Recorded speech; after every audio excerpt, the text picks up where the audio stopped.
watching Parker Success Academy with Dr. William E. Morgan. Hello, I'm Dr. William E. Morgan, and this is Parker Success Academy, where we explore models of business success in chiropractic practices. Today I have a very special guest and friend, Dr. Jerome Fryer. Jerome, thank you for joining us today. It's an absolute pleasure to be here.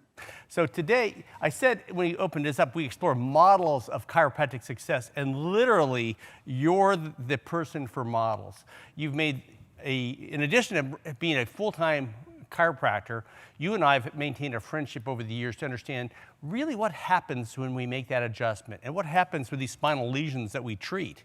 And you have created these models that are anatomically so accurate, so amazing, that we bought these when I worked at Bethesda Naval Hospital and at Walter Reed, and the neurosurgeons would steal those from my office. They would literally steal them and they would have them in their offices. I'd find, hey, we're missing one of those and you have one. But it shows what happens when a disc herniates, or also you have some that'll show what happens when there's basically in-plate disruption or stenosis. And what other models do you have out there? Oh, I think there's over 52 models I have now, and it started with that original one that you have. And we didn't have a dynamic model to explain findings to patients. They were static, and it was nearly impossible to communicate. Right? The dynamic changes of the disc, the diurnal changes, what happens when someone gets up out of a chair and they're symptomatic. We didn't have the tools. And I knew that. And you're swinging your arms, drawing this and doing that. And, you're trying to get the point across, but if they can't see it and understand it, how it relates to their own body postures and the mechanics and their pain. So I just started with that one, and I called that, that one that still continues to be my best seller, which is the professional LXH model. And started with a nucleus and an annulus, right? And I worked very hard in trying to match up the material properties. And I didn't even, in the beginning, I didn't even intend for this model to behave the way it does. I didn't even know it herniated. Oh, really? I created an intact annulus. I worked on the stiffness. And originally the model was a little too stiff to compress. Mm-hmm. So I had to soften the annulus. And then I thought, I wonder what happens. So I just took a screwdriver and I just poked it into the annulus and I compressed it. So that's when I realized there was something that was beyond my clinic that was going to be useful in helping chiropractors communicate. What Dr. Fryer's talking about is basically you can show the mechanism of a herniation. The disc will herniate out, but then also regress back in. It's amazing. This is the best model I've ever seen for describing to patients and to other practitioners what's happening with that herniated disc.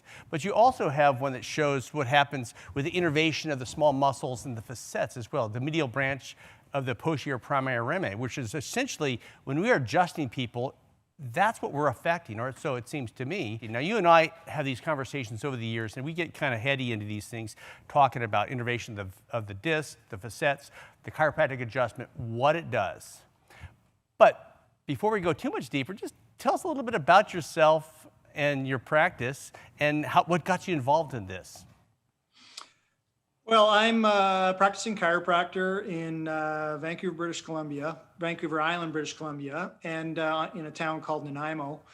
I just recently opened up a new clinic, 22 years in practice now. And, it's been exciting, and this new clinic is really focused around accurate patient education about helping patients make the best decisions with the practitioner. So that to me, that's key. And you have if I'm not mistaken, you have a whale spine in your office. Is that true? I do, yeah. If I could bring this camera, I could show you, but there are 11 vertebrae suspended in the entryway into and out of the chiropractic treatment rooms. So I wanted to harness the placebo the best I could. That's fantastic. So I would say your business model, in addition to being a chiropractor, is education. and putting into 3 dimensions the ability to share with others what's going on with their spine and helping doctors understand. Where I don't endorse products, I just have loved your products over the years. Typically, I don't endorse products, but this is one of those things that I think every chiropractor actually should have in their office to explain what's going on with that back. And I've got several models. My office, if you walk into my office, it doesn't look like the average president's office. I've got bones all over my desk of all types. And I'm fascinated by the mechanism of injury and what we do with the chiropractic adjustment. And you and I had an interesting conversation last week about cavitation and a study that you performed. Can you tell us a little bit about the study you did and had published to show what happens when there's a cavitation of a joint? Well, in 2015, you probably have seen that MRI video of that knuckle cracking, right? Yes. That's this one right here. So I was a subject, and I initiated that work with Dr. Kotchuk at the University of Alberta, and we were out to basically explore the event with MRI at 3 frames per second. And we saw there was a inception of a cavity. And if we held the finger in traction, the cavity remained and did not collapse, which was thought previously was the mechanism of injury, a collapsing cavity or collapsing bubble. So that was one of the reasons why I think it garnered so much attention in the media, because people are curious about the sound and the mechanism. What does it mean? Why do I feel good when I hear it and I feel the release? So then I went on and I came back to the drawing board and I introduced fluid, synthetic synovial fluid, into a benchtop model. And it was very interesting because when it happened, I didn't realize what I had observed, but there was a separation of the joint surfaces. There was an inception of a cavity. And then when I let the joint release again, there was refractory period. It would take a certain amount of time before I could pull that joint apart again. It actually behaved like a human joint or an in vivo joint. So you and I, in our conversations, you and I are after that holy grail for chiropractic education is the mannequin that replicates a chiropractic adjustment so that my students can practice on a mannequin that doesn't have nociception, so they get that feel down for what it takes to get the adjustment. So that's one of those things that I'd love to find, that if we had that they could practice on a mannequin that actually had a sensation, that proprioception, that basically the ability to feel like a real adjustment, so they could practice on that until they get the feel down. That would probably save a lot of injuries in chiropractic education. Probably. And when you feel this, when I felt it, it felt just like that, right? It feels realistic. So I think just having students I almost had an opportunity to share this at a conference, and then things got rearranged and I wasn't able to do it. But just to have a student feel it and see the separation, for me, it changed the way I saw and treated patients. So how far are we from creating a mannequin that would simulate what we feel when we do a chiropractic adjustment? Probably pretty far, I would say, because this is the first benchtop model ever created, as far as I know. Up until now, there was nothing on the market, or nothing that could be simulated in an in vitro setting. So I think there's the framework here to move forward with something like that. So there's this cavitation takes place with this pop that we're all accustomed to. What happens when that pop occurs? What happens to the nervous system, the small muscles and ligaments of the spine? That's a great question, right? I think there's a lot of things that are happening. I'm more of a mechanist. I look at it at its basic science standpoint. There's separation. We know the separation of the articular surfaces. We've seen that. And we know that there's increased laxity. So, during the refractory period. So it can lend greater understandings on, which joints we should mobilize or which joints we should stabilize. So if something's hypermobile, we should stabilize it. Something's hypomobile, you want to put motion into it with the adjustment.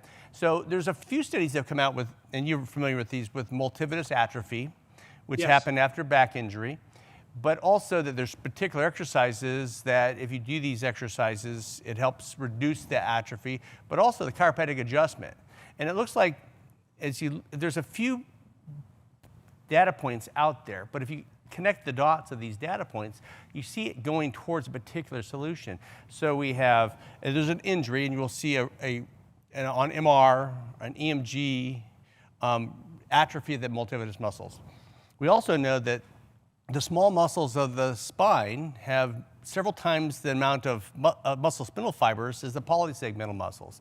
So we're looking at the rotatories, the interspinalis, intertransverse area muscles have several times more muscle spindle fibers. And they react to quick motion. So I'm like thinking when you do that adjustment, like your finger, you distract it, slow, slow, slow, quick. Yep. So does that rapidly stretch those small muscles? Does that have that neurological effect that affects the nervous system? I think so, right? I think there's more science to do, but you're right on par there. So, once we, understand that basic mechanism, then we can start to build, in my opinion, and connect the dots that are out there kind of in space. I think, a quick stretch of these intrinsic muscles, may stimulate, hypertrophy. And other things possibly. So we have data points out there, we're connecting the dots, there's still missing parts to it. That's our job, it's our generation to research that and to show what happens. And with that, it kind of brings us to another topic is right now there's two extremes in our profession that are calling for a separation, a breaking free from it. What's your opinion on that? There's no need. Collectively, we're going to be stronger together. It makes no sense to divide the profession. We just need to bring everybody together with good science. That's just, that's the most logical way. You don't just abort a marriage because it gets tough, You've got to stick it out. You've got to embrace our strengths and move forward. It's science that's going to convince us all to come together. So I agree with that. I think because there are certain scientists that are saying they want to jettison the vitalists, and there's vitalists who want to jettison the science. It's like it's like the Republicans and the Democrats in the United States. They don't realize it, but they actually need each other to come together to create a logical policy or sensible policies. They need each other. We need both sides to come together. There's the heart and brain of the profession need to be together as we explore the science of it. And I know you're not scared of the science. As a chiropractor, I'm not scared of the science because I've seen some amazing things in my clinical practice, and I was in clinical practice for 33 years. So what is your personal definition of success, Jerome? Happiness. And I think happiness comes from great patient outcomes. It's as simple as that. Very good. And do you have any books that you're reading right now or any books you'd recommend? I really like Why Zebras Don't Get Ulcers, Zapolsky. Oh. I know it's a little bit of an older read, but you know what? That's a classic. And yeah, I don't have time to read books other than that.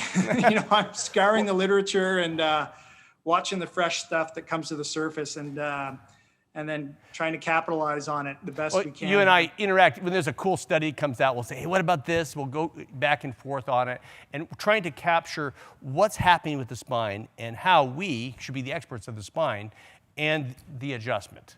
But we can move forward without knowing exactly what the adjustment does, as long as we're sticking with the best available evidence and the patient's values, and of course seeking to be ethical in all ways. So, in your journey, is there a pivotal moment that your aha moment or something that happened to you? Maybe it might even be something negative that kind of sets you on this course to really share and create these models that are just fantastic? I think it was when I was invited to Scotland to do the research with upright MRI with Francis Smith. Francis Smith was he was the first doctor in the world to ever conduct MRI in 1980. And I didn't know it at the time. And I was doing a presentation to Phonar because of an unloading exercise that I'd seen clinical success with. And it was, I hadn't slept much that night. And I was quite excited about the presentation that I was giving in the morning. I didn't know who it was at the table. But it was when I was given an opportunity by Dr. Francis Smith that changed my course. And having somebody of such stature take me under his wing. And then it was during the data collection where I started to see MRI frames, at 45 frames per second, or every 45 seconds. I could see the dynamics of the spine. It was just, to me, it was, I think we were the first one to do that type of sequence in that sort of time frame. And it was at that point in time when I was like, wow, the spine is incredibly dynamic. I bet you just, based on this interview here, in the 20 minutes we've been here or so, I've probably lost maybe, probably 10 mils of height, perhaps. There's dynamic changes that are occurring all the time. And yeah, you're right. And Phonar is the one who came up with the dynamic disc design. I imagine that part of what you saw helped create this in those Phonar. It did, right? It started to I was just blown away, that there was such dynamic change. So that's the spin-off of this dynamic disc designs, because I knew there was a better way to communicate degenerative disc disease. And, back in 2005, I had a patient that came to me that broke down in tears and told me that her medical doctor told her she had degenerative discs. And it was at that point in time where I was like, well, wait, I didn't have the tools. To share with her that it didn't mean the end of the world, not even close. So yeah, it's been, over the course of my development of dynamic disc designs and the research that I've been doing, I've been always trying to take the position of the patient. Patient-centered care will, you talked about what success is. It's also making sure that the patient is in the center of the room. If you make the patient the center of the room, and not the way you look or the way you think you look, but if you put them first, that's success. Well, you're going to help them. Patient success is your goal, not my practice success. If you give the patient what they need, your practice will bloom. And not, if a patient came to me and my goal was to get them to come to see me a bunch of times versus getting them better, that would be abysmal. That'd be horrible. The goal should be give them exactly what they need to live a healthy, fulfilled life. And that's what we should do. Patient-centered care. Exactly. Sorry to interrupt. And if it means not seeing you as a practitioner because you were able to fix whatever it was, that's it too, Truly. If you could get somebody better in one visit, and I'm not saying that's even possible, but if you were to get somebody better in one visit, and every patient got better with one visit, you would have the busiest practice in the world, as opposed to, what's that?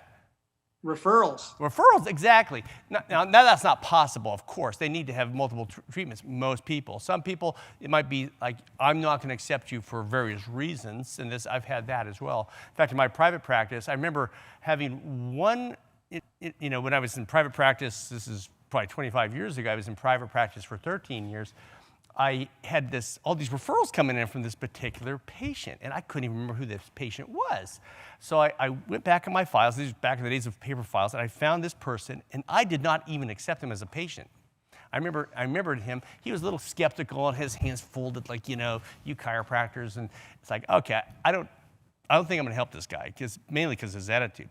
So I said, tell you what, sir, I don't think you're a good candidate for care here. I'm not going to charge you for today's visit, and I'm not accepting you as a patient. Well, he ended up referring me more patients than anybody else I'd ever had, because he would tell people, if he can't help you, he'll tell you. Wow. Now, I'm not telling people to go out and do that for for a marketing, that's not a mechanism for building your practice. It just happened that one case. It's coming from here, pure honesty. Yeah. So you make some tools here. How would you use these tools to grow practice? Well, you first of all, you got to see if the patient is open to understanding what is the problem. Like, I don't grab these models and, shove them in people's faces. You got to read them. But, truly they want to know what they can do to help their problem. So, based on the condition, I've got a nice plethora of models. I show them and I get them oriented and what's on the front. Some people don't even understand that the discs are on the front and the facets are on the back. And when you bend backwards, the facets imbricate, just basic flexion, extension, observing their own postures. Like when they're sitting in the waiting room and they're a bit sore getting up, after a bit of shear translation and the facets imbricate, I show them why it hurts. If you show them why it hurts, then they go, oh, wow, okay, well, no one's ever showed me that before. Okay, maybe there's something here. And then you start putting together a method of treatment, right? And then you start to see outcomes. And then they have a direct understanding of the movements that cause them symptoms and then the path to reducing symptoms. So it's very case specific. Do you ever use these when you're going out to physicians, medical doctors, and seeking referrals? How do you use it to get referrals? I don't seek referrals. No, I just, I let the patients talk in the community, and I let the patients just naturally share with their doctors. I say, well, make sure, when you're talking to your doctor, make sure that, you think why things are improving. And as simple as that. I'm not much of a advertising kind of marketing guy. I try to, it's a long game. I try to do this organically and honestly. So I just let kind of nature take care of itself. At least I hope so. So, and I found that in my practices too, that basically you want to get the word out initially, but within a few years, the word's getting out and people are coming to you. Right, exactly. And you've got to be patient. Like, I understand now, I'm established. I've been, in the community for quite some time now, and I understand being a new practitioner, or a new student and a new practitioner, how difficult that can be, but you just focus on each individual patient. The best way to build a practice is get people better. Yep. So we at Parker frequently talk about something called the 10X concept, something that basically you've done in your practice or your business that's had a 10 times return on either its investment or effort. Is there something in your practice or in your business that has had a 10 times return on what you put into it? Patient-centered education using these models, right? That's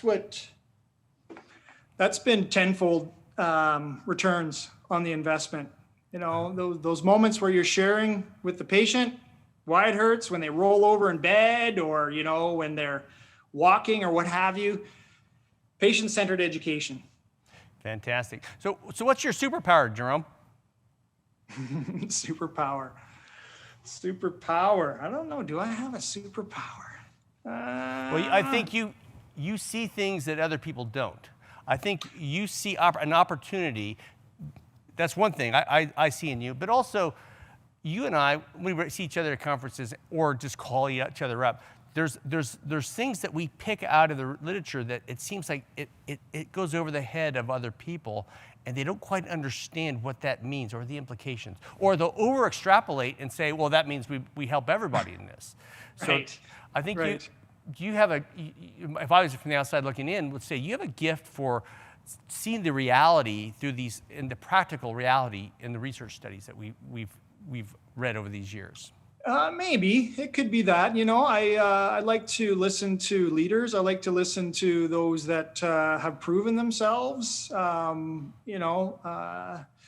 I try to make sure that the science that